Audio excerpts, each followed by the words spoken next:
Welcome once again, my friends, and thank you for stopping by to listen to an old storyteller. Today we have a story from the Seneca Indians of North America, and the title of this story is The Origin of Stories. This happened long ago, in the time of our forefathers. In a Seneca village lived a boy whose father and mother died when he was only a few weeks old. The little boy was cared for by a woman who had known his parents. She gave him the name of Orphan. The boy grew to be a healthy, active little fellow. When he was old enough, his foster mother gave him a bow and arrows and said, "It is time for you to learn to hunt. Tomorrow morning go to the woods and kill all the birds you can find." Taking cobs of dry corn, the woman shelled off the kernels and parched them in hot ashes, and the next morning she gave the boy some of the corn for his breakfast, and rolled up some in a piece of buckskin and told him to take it with him, for he would be gone all day and would get hungry. Orphan started off and was very successful. At noon he sat down and rested and ate some of the parched corn. Then he hunted till the middle of the afternoon. When he began to work toward home, he had a good string of birds. The next morning Orphan's foster mother gave him parched corn for breakfast, and while he was eating, she told him that he must do his best when hunting, for if he became a good hunter, he would always be prosperous. The boy took his bow and arrows and little bundle of parched corn and went to the woods. Again he found plenty of birds. At midday he ate his corn and thought over what his foster mother had told him. In his mind he said, "I'll do just as my mother tells me, then sometime I'll be able to hunt big game." Orphan hunted till towards evening, then went home with a larger string of birds than he had the previous day. His foster mother thanked him and said, "Now you have begun to help me get food." Early the next morning the boy's breakfast was ready, and as soon as he had eaten it, he took his little bundle of parched corn and started off. He went farther into the woods, and at night came home with a larger string of birds than he had the second day. His foster mother praised and thanked him. Each day the boy brought home more birds than the previous day. On the ninth day he killed so many that he brought them home on his back. His foster mother tied the birds in little bundles of 3 or 4 and distributed them among her neighbors. The 10th day the boy started off as usual, and as each day he had gone farther for game than on the preceding day, so now he went deeper into the woods than ever. About midday the sinew that held the feathers to his arrow loosened. Looking around for a place where he could sit down while he took the sinew off and wound it on again, he saw a small opening, and near the center of the opening a high, smooth, flat-topped, round stone. He went to the stone, sprang up onto it, and sat down.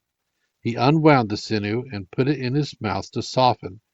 Then he arranged the arrow feathers and was about to fasten them to the arrows when a voice right there near him asked, "Shall I tell you stories?" Orphan looked up, expecting to see a man. Not seeing anyone, he looked behind the stone and around it. Then he again began to tie the feathers to his arrow. "Shall I tell you stories?" asked a voice right there by him. The boy looked in every direction, but saw no one. Then he made up his mind to watch and find out who was trying to fool him. He stopped work and listened, and when the voice asked again, "Shall I tell you stories?" he found that it came from the stone. Then he asked, "What is that? What does it mean to tell stories?" "It is telling what happened a long time ago. If you will give me your birds, I'll tell you stories." "You may have the birds." As soon as the boy promised to give the birds, the stone began telling what happened long ago. When one story was told, another was begun. The boy sat with his head down and listened. Toward night the stone said, "We will rest now. Come again tomorrow. If anyone asks about your birds, say that you have killed so many that they are getting scarce, and you have to go a long way to find one.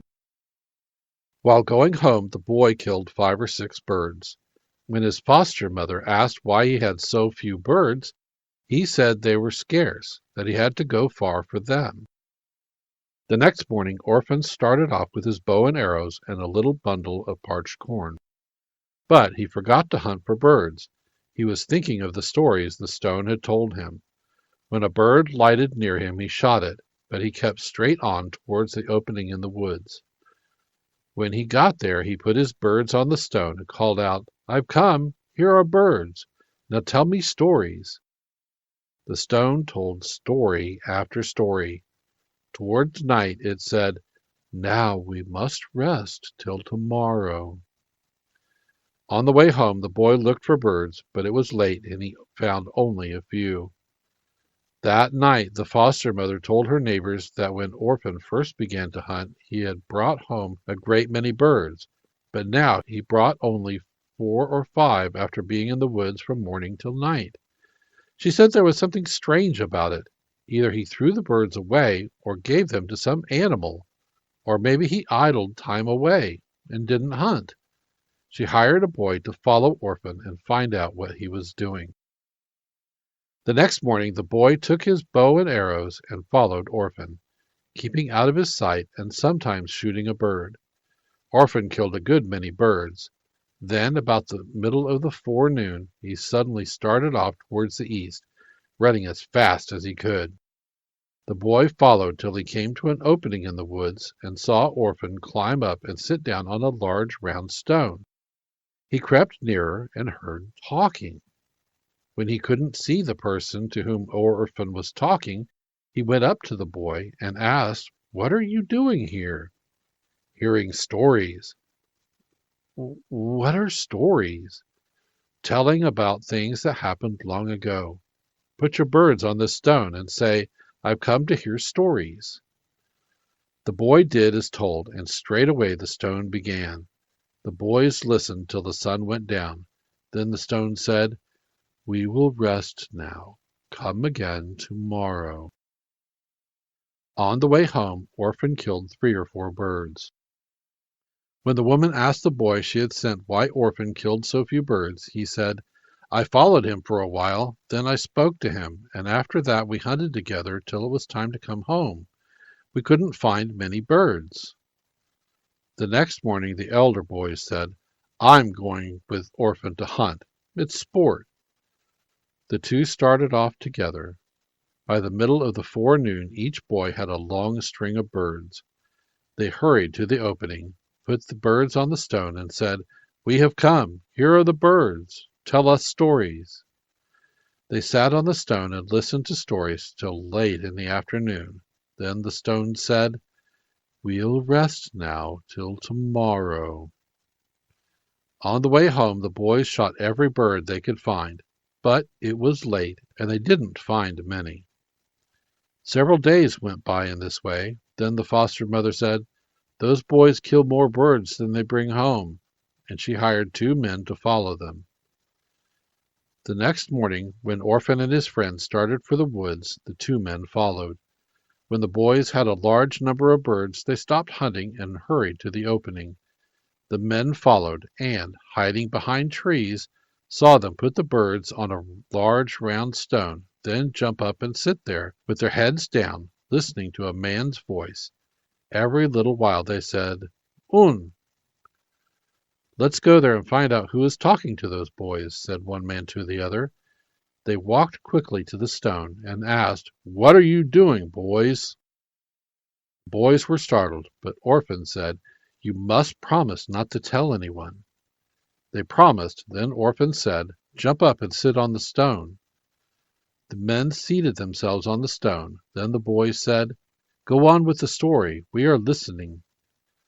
The 4 sat with their heads down, and the stone began to tell stories.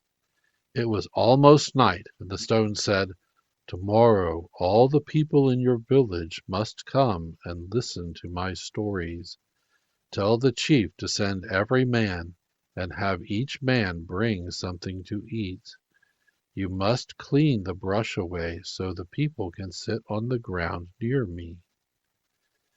That night Orphan told the chief about the storytelling stone, and gave him the stone's message. The chief sent a runner to give the message to each family in the village. Early the next morning, everyone in the village was ready to start. Orphan went ahead and the crowd followed. When they came to the opening, each man put what he had brought, meat or bread, on the stone. The brush was cleared away, and everyone sat down. When all was quiet, the stone said, "Now I will tell you stories of what happened long ago. There was a world before this. The things that I am going to tell about happened in that world. Some of you will remember every word I say. Some will remember a part of the words, and some will forget them all. I think this will be the way, but each man must do the best he can. Hereafter you must tell these stories to one another. Now listen." Each man bent his head and listened to every word the stone said. Once in a while the boys said, "Un." When the sun was almost down, the stone said, "We'll rest now. Come tomorrow and bring meat and bread." The next morning, when the people gathered around the stone, they found that the meat and bread they had left there the day before was gone. They put the food they had brought on the stone, then sat in a circle and waited. When all was quiet, the stone began. Again it told stories till the sun was almost down. Then it said, "Come tomorrow. Tomorrow I will finish the stories of what happened long ago." Early in the morning the people of the village gathered around the stone, and when all was quiet, the stone began to tell stories, and it told till late in the afternoon. Then it said, "I have finished. You must keep these stories as long as the world lasts. Tell them to your children and grandchildren generation after generation. One person will remember them better than another. When you go to a man or a woman to ask for one of these stories, carry something to pay for it, bread or meat, or whatever you have. I know all that happened in the world before this. I have told it to you. When you visit one another, you must tell these things and keep them up always. I have finished." And so it has been. From the stone came all the knowledge the Senecas have of the world before this. Thank you once again for listening to this story. If you enjoyed this story, please press that like button. Also, please help an old storyteller out by subscribing to my channel. The next story will be posted in a few days, so until then, may your story continue to be a good one.